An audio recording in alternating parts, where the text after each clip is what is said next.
Her voice was calm. Too calm. "I'm not attracted to you anymore," she said, eyes fixed on the wine glass instead of me. "I need an alpha."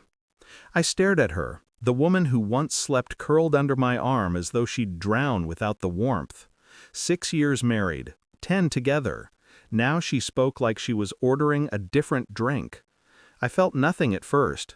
Numbness is quiet, like snowfall muffling the world.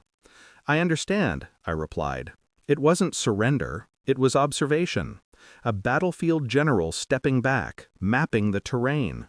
She didn't know that silence can be sharper than rage. She didn't know that I had learned to breathe through storms, not drown in them. Her phone buzzed. She didn't hide the smile this time. A name flashed. Ethan, my coworker. Hungry, eager, always laughing too loudly at her jokes when we hosted dinners. I never liked the way he watched her, like I wasn't in the room, like she wasn't mine. My knuckles pressed into the wood table. I eased them free. Panic? No. The emotion was colder, something surgical. She thought she was walking away with victory already in hand. She didn't realize she was stepping onto a chessboard. And she forgot who taught her how to play.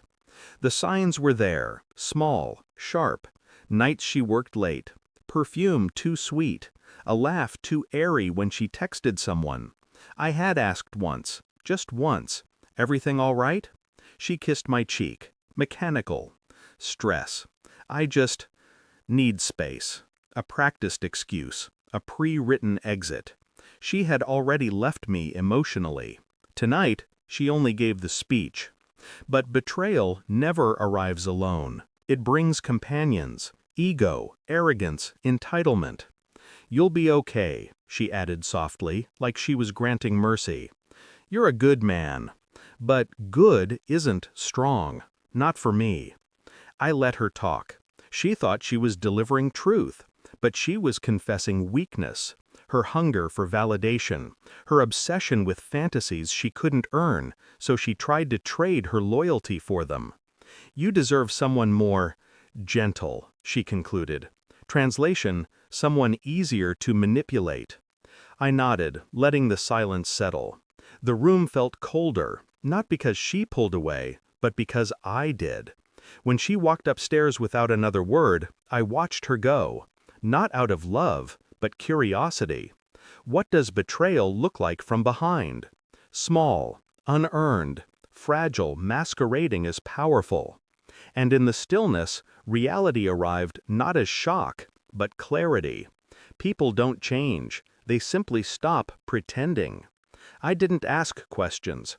Questions imply pain. Pain gives power to the one who inflicted it. Instead, I observed.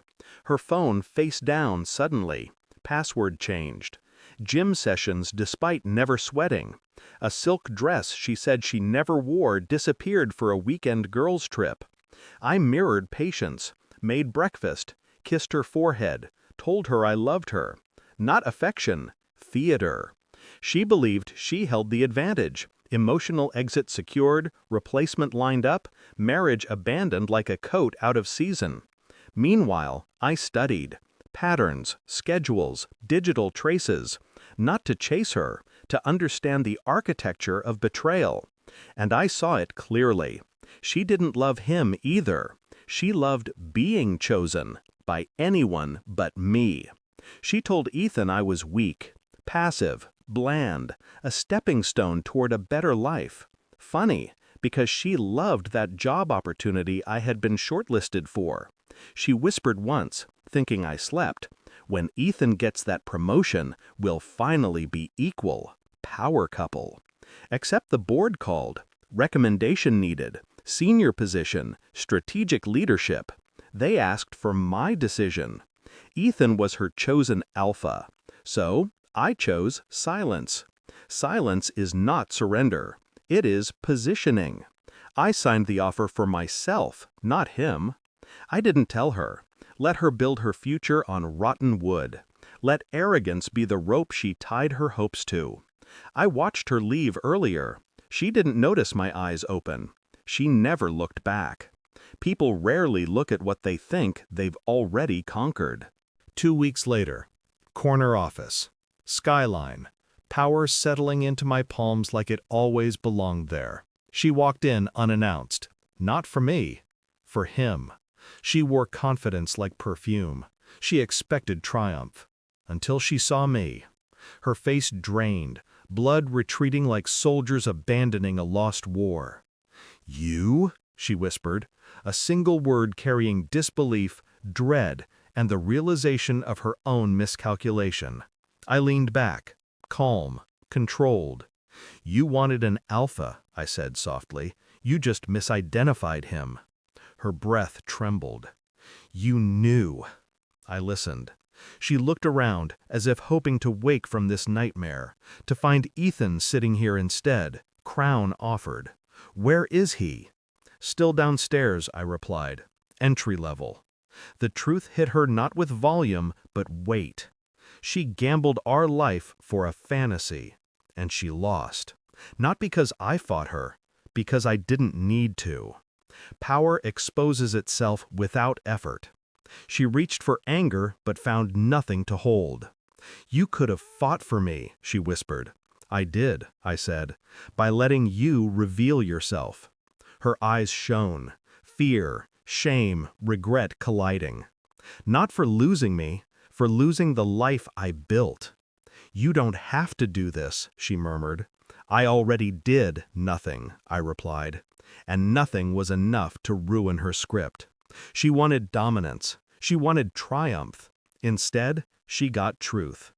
She never left a weak man. She fled a patient one. And patience is a weapon far sharper than rage.